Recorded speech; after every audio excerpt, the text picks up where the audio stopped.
राजा जनक से महर्षि विश्वामित्र ने कहा, हे राजन, दशरथ के इन दोनों कुमारों की इच्छा पिनाक नामक धनुष को देखने की है, अतः आप इनकी इच्छा पूर्ण करने की व्यवस्था कर कीजिए। राजा जनक के कुछ कहने से पूर्व ही राम ने कहा, हे नरश्रेष्ठ, पहले आप हमें पिनाक का वृतांत सुनाइए। हमने सुना है कि पिनाक शंकर जी का प्रिय धनुष है। शिव जी के पास से यह आपके पास कैसे आया? इस पर मिथिलापति जनक बोले, हे राम, एक बार प्रजापति दक्ष ने एक बड़ा विशाल यज्ञ किया। दक्ष जी शंकर जी के श्वसुर थे। अपने जामाता से अप्रसन्न के कारण उन्होंने उस यज्ञ में न तो शिव जी को आमंत्रित किया और न ही अपनी पुत्री सती को। पति के समझाने बुझाने की परवाह न करके सती अपने पिता के यहाँ यज्ञ में पहुंच गईं। वहां सती का बहुत अपमान हुआ। सती ने देखा कि देवताओं के लिए यज्ञ का जो भाग निकाला गया था उसमें शिव जी का भाग था ही नहीं।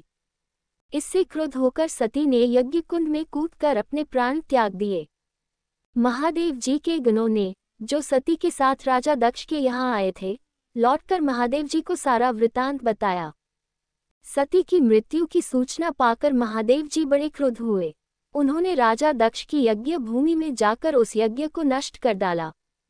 फिर वे अपना पिनाक नामक धनुष चढ़ाकर देवताओं को मारने के लिए अग्रसर हुए, क्योंकि देवताओं ने उस यज्ञ का भाग महादेव जी को नहीं दिया था। महादेव जी का ये रौद्र रूप देखकर सारे देवता बहुत भयभीत हुए। देवताओं ने अनुनय विनय करके महादेव जी का क्रोध शांत कराया। क्रोध शांत होने पर महादेव जी ने पिनाक को देवताओं को दे दिया और कैलाश पर्वत पर लौट गए। देवताओं ने उस धनुष को हमारे पूर्व पुरुष देवरात को दे दिया। तभी से वह धनुष हमारे यहाँ रखा है। हमारे पूर्वजों का स्मृति चिन्ह होने के कारण हम इस धनुष की देखभाल सम्मान के साथ करते आ रहे हैं। इसी बीच एक बार हमारे राज्य में अनावृष्टि के कारण सूखा पड़ गया, जिससे प्रजाजनों को भयंकर कष्ट का सामना करना पड़ा। उस कष्ट से मुक्ति पाने के लिए मैंने एक बहुत बड़ा यज्ञ किया। पुरोहितों के आदेशानुसार मैंने अपने हाथों से खेतों में हल चलाया।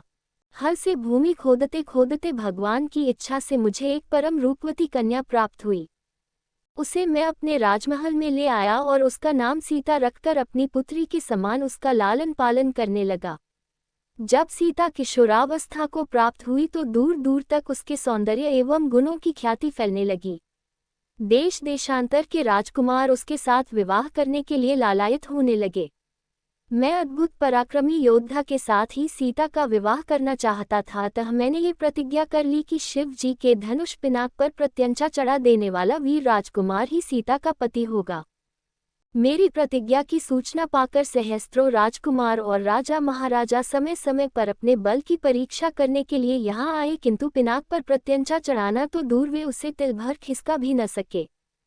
जब वे अपने उद्देश्य में इस प्रकार निराश हो गए तो वे सब मिलकर मेरे राज्य में उत्पात मचाने लगे।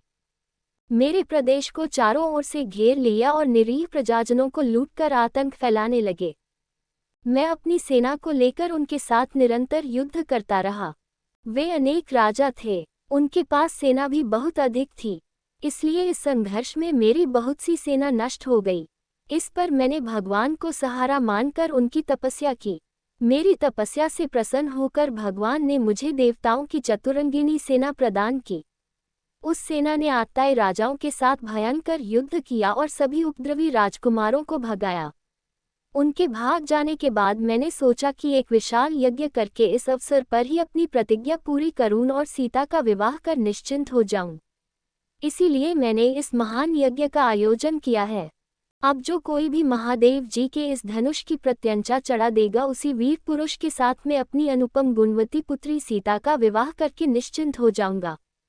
मिथिला नरेश के वहां से विदा हो जाने पर ऋषि विश्वामित्र राम और लक्ष्मण को लेकर यज्ञ मंडप में गए। यज्ञ मंडप को अत्यंत सुरुचि के साथ सजाया गया था। उस भव्य मंडप को देखकर लगता था मानो वह देवराज इंद्र का दरबार हो। देश देशांतर के राजा महाराजाओं के बैठने की अति सुंदर व्यवस्था की गई थी। मंडप के ऊपर बहुमूल्य रत्नों से बने झालरयुक्त आकर्षक वस्त्रों का वितान तना हुआ था। वितान के चारों ओर फहरते हुए पताके मिथिलापति की कीर्ति को प्रदर्शित कर रहे थे। बीच बीच में रत्नजटित स्तंभ बनाए गए थे। वेदपाठी ब्राह्मण एवं तपस्वी शांति पाठ कर रहे थे। देदीप्यमान वस्त्राभूषणों को धारण किए राजकुमार अपने अपने आसनों पर विराजमान थे। ऐसा लग रहा था मानो सैकड़ों इंद्र अपने वैभव और सौंदर्य का प्रदर्शन करने के लिए महाराज जनक की यज्ञ भूमि में एकत्रित हुए हों। इस सौंदर्य का अवलोकन करने के लिए जनकपुर की लावण्यमयी रमणियां अपने घरों के झरोखों से झांक रही थी। गर्जन तर्जन करते हुए पिनाक को इस मनोमुग्धकारी वातावरण में यज्ञ भूमि में लाया गया। सभी की उत्सुक दृष्टि उसी ओर घूम गई। सहस्त्रों व्यक्ति उस धनुष को एक विशाल गाड़ी में धीरे धीरे खींच रहे थे। उस विशालकाय वज्र के समान धनुष को देखकर बड़े बड़े बलवानों का धैर्य छूटने लगा और पसीना आने लगा। पिनाक को यथास्थान पर स्थापित कर दिया गया। राजा जनक के ज्येष्ठ पुत्र सीता एवं उनकी सहेलियों को साथ लेकर धनुष के पास आए और बोले, हे संपूर्ण संसार के राजाओं और राजकुमारों, महाराज जनक ने प्रतिज्ञा की है कि जो कोई भी महादेव जी के इस पिनाक नामक धनुष की प्रत्यंचा को चढ़ाएगा उसके साथ मिथिलापति महाराज जनक अपनी राजकुमारी सीता का विवाह कर देंगे। राजा जनक की इस प्रतिज्ञा को सुनकर राजा और राजकुमार बारी बारी से उस धनुष पर प्रत्यंचा चढ़ाने के लिए आए, किंतु भरपूर प्रयास करके भी उस पर प्रत्यंचा चढ़ाना तो दूर उसे हिला भी न सके। अंत में वे लज्जित हो सिर झुकाकर तथा श्रीहीन होकर इस प्रकार अपने अपने आसनों पर लौट गए जैसे कि नागराज अपनी मणि गंवाकर लौट आते हैं। इस प्रकार एक एक करके सब राजाओं और राजकुमारों को विफल मनोरथ होकर लौटता देख महाराज जनक को बहुत दुख हुआ। उन्होंने बड़ी निराशा के साथ मनभेदी स्वर में कहा, संपूर्ण संसार के विख्यात शक्तिशाली योद्धा यहाँ विद्यमान हैं, किंतु बड़े दुख की बात है कि उनमें से कोई भी पिनाक पर प्रत्यंचा नहीं चढ़ा सका। उनकी इस असफलता को देखकर ऐसा प्रतीत होता है कि पृथ्वी शूरवीर क्षत्रियों से खाली हो गई है। यदि मुझे पहले से ज्ञात होता कि अब इस संसार में वास्तव में कोई क्षत्रिय योद्धा नहीं रहा है तो मैं न तो धनुष यज्ञ का अनुष्ठान करता और न ऐसी प्रतिज्ञा करता। लगता है कि मेरी पुत्री सीता आयु पर्यंत कुंवारी रहेगी। परमात्मा ने उसके भाग्य में विवाह लिखा ही नहीं है।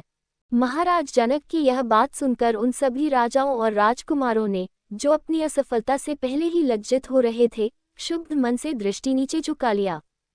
राजा जनक के द्वारा की गई इस भर्त्सना का उनके पास कोई उत्तर न था। परंतु अयोध्या के छोटे राजकुमार लक्ष्मण को मिथिलापति द्वारा समस्त क्षत्रियों पर लगाया गया लांछन सहन नहीं हुआ। कुपित होकर उन्होंने अपनी भरिकुटी चढ़ा ली और तीखे शब्दों में बोले, हे मिथिला के स्वामी राजा जनक, आपके ये शब्द सर्वथा अनुचित और सूर्यकुल तथा रघुवंश का अपमान करने वाले हैं। आश्चर्य है कि आपने ऐसे अपमानजनक शब्द कहने का साहस कैसे किया। जहाँ प्रतापी सूर्यकुल का साधारण व्यक्ति विद्यमान हो वहाँ भी कोई इस प्रकार तिरस्कार भरे शब्द कहने से पूर्व अनेक बार उस पर विचार करता है। फिर यहाँ तो सूर्यकुल के मणि श्री रामचंद्र साक्षात विराजमान हैं। आप शिव के इस पुराने पिनाक की इतनी गरिमा सिद्ध करना चाहते हैं। मैं बिना किसी अभिमान के कह सकता हूँ कि इस पुराने धनुष की तो बात ही क्या है। यदि मैं चाहूँ तो अपनी भुजाओं के बल से इस धनुष के स्वामी महादेव सहित संपूर्ण सुमेरु पर्वत को हिलाकर रख दूं। इस विशाल पृथ्वी को अभी इसी समय रसातल में पहुंचा दूं। ऐसा कहते हुए लक्ष्मण के नेत्र क्रोध से लाल हो गए, उनकी भुजाएं फड़कने लगी और उनका संपूर्ण शरीर क्रोध की ज्वाला के कारण थर थर कांपने लगा। लक्ष्मण को अत्यंत क्रोध एवं आवेश में देखकर राम ने संकेत से उन्हें अपने स्थान पर बैठ जाने का निर्देश दिया और गुरु विश्वामित्र की ओर देखने लगे मानो पूछ रहे हों कि वर्तमान परिस्थिति में मुझे क्या करना चाहिए। विश्वामित्र ने कहा, वत्स, लक्ष्मण ने सूर्यकुल की जिस मर्यादा एवं गौरव वर्णन किया है वह सत्य है। अब तुम धनुष पर प्रत्यंचा चढ़ाकर लक्ष्मण के वचन को सिद्ध करके दिखाओ। गुरु की आज्ञा पाकर रामचंद्र मंद गति से पग बढ़ाते हुए शिवजी के धनुष के पास पहुंचे। राम को धनुष की ओर जाते देख सीता और उनकी सखियां तथा जनकपुरी के समस्त दर्शकगण अत्यंत प्रसन्न हुए, किंतु उनकी प्रसन्नता को संशय ने घेर लिया। वे सोचने लगे कि जब विश्वविख्यात शक्तिशाली राजा और राजकुमार इस शिव जी के धनुष को हिला नहीं सके तो राम जैसे सुकुमार किशोर पिनाक की प्रत्यंचा चढ़ाने में कैसे सफल हो सकेंगे।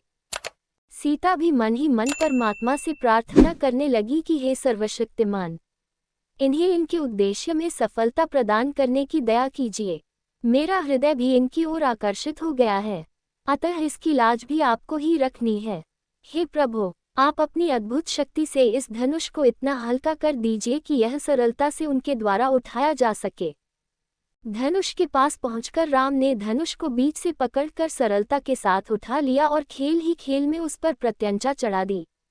प्रत्यंचा चढ़ाकर ज्यों ही उन्होंने धनुष की डोर पकड़कर कान तक खींची त्यों ही वह धनुष भयंकर शोर मचाता हुआ तड़तड़ा कर टूट गया।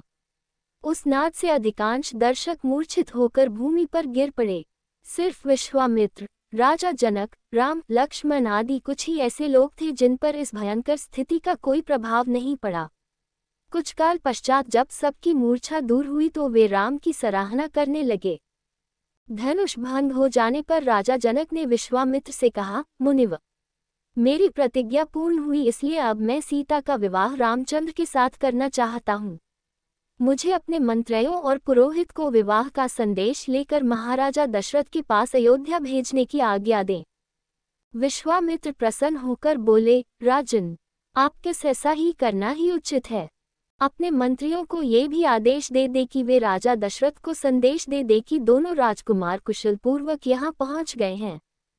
विश्वामित्र के वचनों से संतुष्ट होकर मिथिलापति जनक ने सीता को बुलवाया। वे अपनी सखियों के साथ हाथ में वरमाला लिए मंथर गति से लजाती हुई वहां आईं जहां धनुष को तोड़ने के पश्चात श्री रामचंद्र खड़े थे।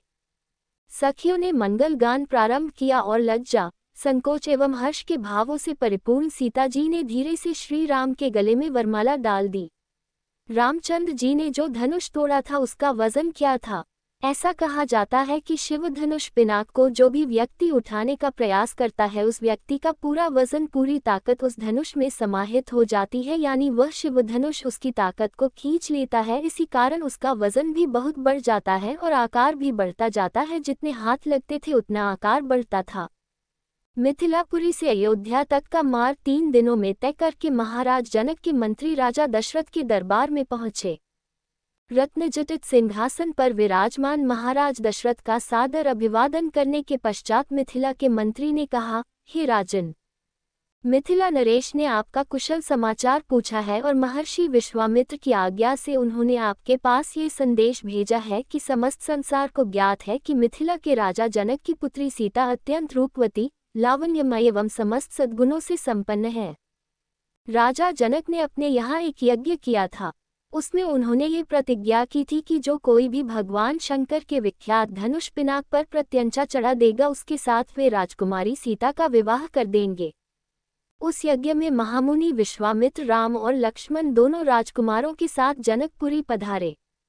राम ने धनुष पर प्रत्यंचा ही नहीं चढ़ा दी बल्कि उस धनुष के 2 टुकड़े भी कर दिए। इस प्रकार उन्होंने अपने अद्वितीय पराक्रम से सीता को प्राप्त कर लिया है। अतः राजा जनक ने आपसे सादर अनुरोध करते हुए ये संदेश भेजा है कि आप अपने समस्त परिजनों, बंधु बांधवों, मंत्रियों एवं पुरोहितों तथा गुरु वशिष्ठ के साथ शीघ्र बारात लेकर मिथिला पधारने की कृपा करें ताकि राजकुमार श्री रामचंद्र के साथ सौभाग्यकांक्षिणी सीता का विवाह वैदिक रीति से संपन्न हो सके और मिथिलेश कन्या के ऋण से उऋण हो सके। इस शुभ संदेश को सुनकर महाराज दशरथ अत्यंत प्रसन्न हुए। राम लक्ष्मण की कुशलता एवं अद्भुत पराक्रम का समाचार सुनकर उनका हृदय विभोर हो गया। वे मंत्रियों से बोले, मंत्रिव, हमारा हृदय राम और लक्ष्मण से मिलने के लिए बहुत व्याकुल हो रहा है, इसलिए आप शीघ्र ही परिजनों एवं दरबार के सभासदों के साथ जनकपुरी चलने की व्यवस्था कीजिए। समस्त बंधु बांधवों, राज्य के प्रतिष्ठित सेठ साहूकारों, विद्वानों आदि सबको बारात में चलने के लिए निमंत्रण पत्र भिजवाइए। सेनापति जी से कहिए कि वे शीघ्र चतुरंगिनी सेना को तैयार होने का आदेश दें। यदि संभव हो तो ऐसी व्यवस्था कीजिए कि हम सब लोग कल ही प्रस्थान कर सके, क्योंकि हमारे समधी मिथिला नरेश ने हमसे बहुत शीघ्र मिथिलापुरी पहुंचने का आग्रह किया है। साथ ही परम पूज्य राजगुरु वशिष्ठ जी, वामदेव, जाबाली, कश्यप, मार्कंडेय, महर्षि कात्यायन आदि ऋषि मुनियों से भी ये प्रार्थना करें कि वे कल प्रातःकाल ही हम लोगों के चलने से पहले ही जनकपुरी के लिए प्रस्थान कर जाएं। इस बीच में हम तीनों महारानियों को ये शुभ समाचार देने के लिए जाते हैं।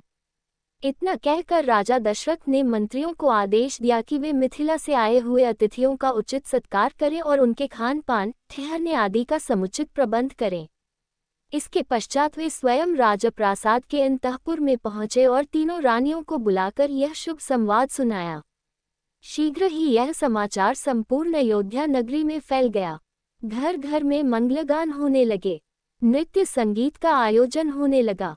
महाराज की आज्ञा पाकर मंत्रीगण तथा भृत्यगण विवाह की तैयारियों में जुट गए। जन जन के मन में अद्भुत उत्साह था।